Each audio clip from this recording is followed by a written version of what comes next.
Best varicose veins చికిత్సనే పొందండి. నొప్పి లేని చికిత్స కోసం సంప్రదించండి ఎవిస్ హాస్పిటల్. నమస్తే రమగారు. నమస్తే జయ. రమగారు, మనకి కొన్ని దేవాలయాల్లో నిమ్మకాయలో దీపం పెడుతూ ఉంటారండి.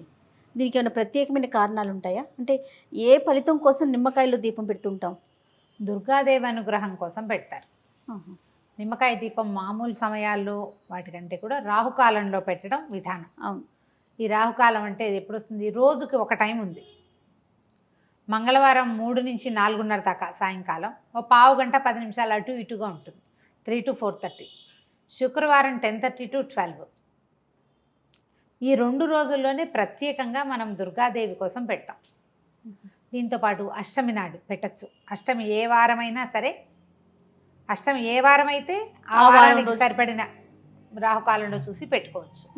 కానీ ఎక్కువగా ఇది మన ప్రాంతపు సాంప్రదాయంగా కనపడదు. తమిళనాడులో బాగా పెడతారండి. కామాక్షి దీపం అని పెడతారు. అక్కడ పైగా రాహుకాలం వాళ్ళు పాటిస్తారు. అవును. మనకి రాహుకాలం పాటింపు మన దగ్గర ఉండదు. మనం వర్జ్యం పాటిస్తాం. వర్జ్యం ఎప్పుడుంది అని చూస్తాం. అవును. వర్జ్యం చూసుకుని పనిచేయటం మన విధానం. క్రమంగా ఏమైందంటే గ్లోబలైజేషన్లో భాగంగా ప్రపంచ దేశాలను వదిలిపెట్టినా మన రాష్ట్రాల్లోనే కొన్ని పద్ధతులు, అక్కడి నుంచి ఇక్కడికి వచ్చిన వాళ్ళు, మా పక్కింట్లో నువ్వు మీ అమ్మగారి పుట్టిలు మద్రాసు, అట్లా వాళ్ళు పాటిస్తారు. నువ్వు చెప్తావు, అబ్బో రాహుకాలం, ఎందుకంటే మీరు రాహుకాలను వెళ్ళారు అందుకే మీ పని అవ్వలేదంటే నా బుర్రలో అది ఫిక్స్ అవుతుంది. నేను మెల్లిగా రాహుకాలాన్ని పాటించడం మొదలు పెడతా. క్రమంగా మా ఇంటి సంప్రదాయం కింద మారిపోతుంది. జనరల్గా చాలా విధానాలు ఇలాగే వస్తాయి. వీటిలలో ఆహారపు అలవాట్లు, ఆహారపు విధానాలు, పూజలు, పండగలకు చేసేవి, కొత్త బట్టలు కట్టుకోవటాలు, ఇలాంటి వ్యవహారాలన్నీ కూడా ఏమనాలి, ఆధ్యాత్మికమైనవి, ధార్మికమైన విషయాలన్నీ కూడా ఇతరుల నుంచి మనం కాపీ చేసేవి, నేర్చుకునేవి, అలవరుచుకునేవి ఎక్కువగా ఉంటాయి. వాట్లల్లో మనకి వచ్చిన వాట్లలో రాహుకాల దీపం ఒకటి.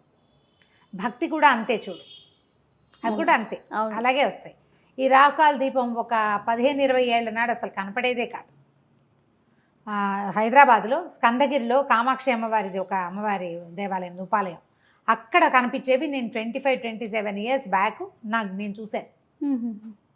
తర్వాత క్రమంగా మన దగ్గర ఉన్న దుర్గాలయాల్లో కూడా కనిపించడం మొదలెట్టింది. 4, 5, 6 పెట్టేవాళ్ళు. ఇప్పుడు వేల సంఖ్యలో పెడుతున్నారు. భక్తి ఈ రకంగానే డెవలప్ అవుతుంది. భక్తి అంటే నమ్మిక అవి కాదు, విధానాలు కాపీ చేసుకుంటాం మనం. మంచిదేగా, మన ఇంట్లో అలవాట్లేదు అని నేను అన్నాను అనుకో, మన వైపు అలవాట్లేదు, ఏమైంది అమ్మవారికేగా, మంచిదేగా, ఊళ్ళో పెట్టడం కాదని అనలేం మనం. అవును. అది చేశాక మనకి ఏదైనా ఒక శుభమో ఒక సానుకూలమైనది ఒకటి కనపడింది అనుకో, ఇంకా మానబుద్ధి కాదు, అవును, చేయాలనిపిస్తుంది. బోల్డ్ అని విధానాలు ఉన్నాయి దానికి. శుక్రవారం కానీ మంగళవారం కానీ రాహుకాలంలో అమ్మవారి సన్నిధిలో దీపం పెట్టుకోవచ్చు. ఒక్క దీపం నుంచి 9 దీపాల వరకు ఒక దీపం పెడతారు. ఒకే నిమ్మకాయ ఒక డిప్పలోనే. ఆ నిమ్మ డిప్పలు వెనక్కి తిప్పి దాంట్లో ఆవునేతి దీపాన్ని వెలిగించటం ఒక పద్ధతి. నువ్వుల నూనె వెలిగిస్తే మంచిదని మొన్న మధ్య ఎవరో చెప్పారు నాకు. సరే, మనకు ఒకటి తెలుసు, స్వధర్మ నిధనమే మంచిది, ఎందుకు వచ్చిన గోల, కొత్త ఐడియాలు తీసుకోకూడదు అనుకున్నా. కానీ నేను ఒకటి తర్వాత 3 దీపాలు పెడతారు, 5, 9 పెడతారు. 9 దేవాలయ నియమంగా చెప్తారు. 9 పెడతారు. 9 డిప్పలు. 9 డిప్పలు పెడతారా? ఓకే. ఓ 5 కాయలు కోసి అదేలే 5ని 10 డిప్పలు తీసేసి ఒక డిప్ప పక్కన పెట్టేస్తారు. మిగతా వాటిలలో ఈ డిప్పలు వెనక్కి తిప్పిన డిప్పల్లో పెడతారు.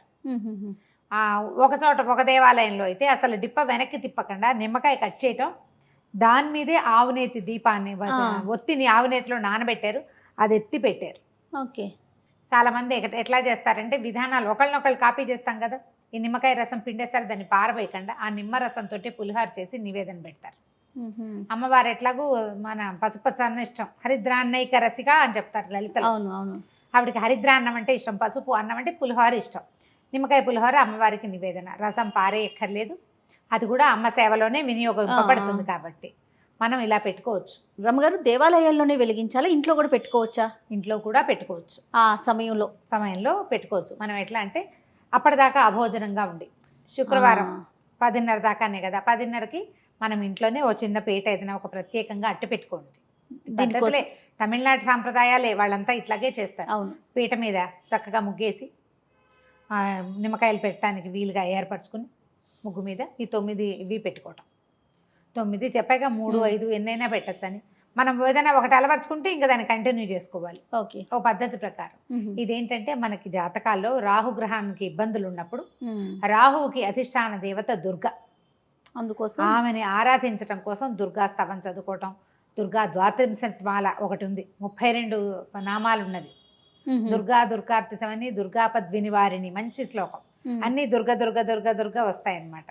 అట్లాంటివి చదువుకుని దీన్ని వెలిగించుకోవటము. తర్వాత ఈ నిమ్మకాయతోటో ఇంకో దేనితోటో ఒక పులిహార చేసి అన్న నివేదన చేయటము, దాన్ని బాగా ప్రసాదాన్ని పంచటము దాని నియమం. అది ఇప్పుడు శుక్రవారం మంగళవారం అయితే మధ్యాహ్నం 3 గంటలకి, అప్పటిదాకా భోజనం చేయకూడదు, అన్నం తినకుండా ఉండాలంటారు.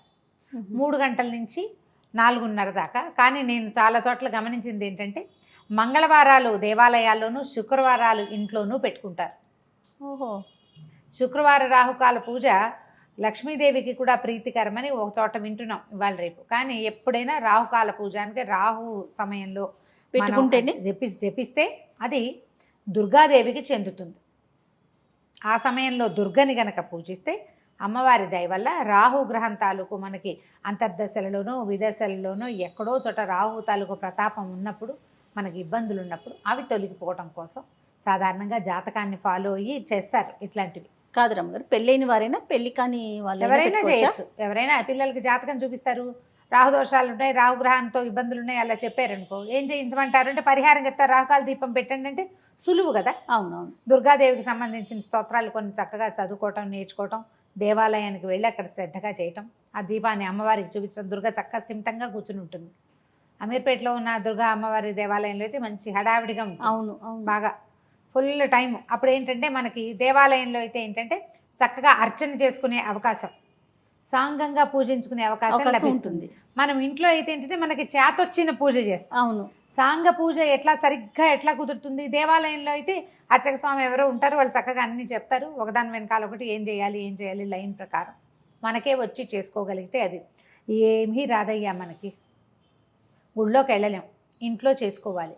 చక్కగా దండం పెట్టుకోండి, దీపారాధన ఒక మామూలు దీపారాధన చేసుకున్నాక అప్పుడు ఈ రాహుకాల దీపాన్ని వెలిగించి దుర్గాదేవికి సంబంధించిన ఏ స్తోత్రాన్నైనా మనం చదువుకోవచ్చు.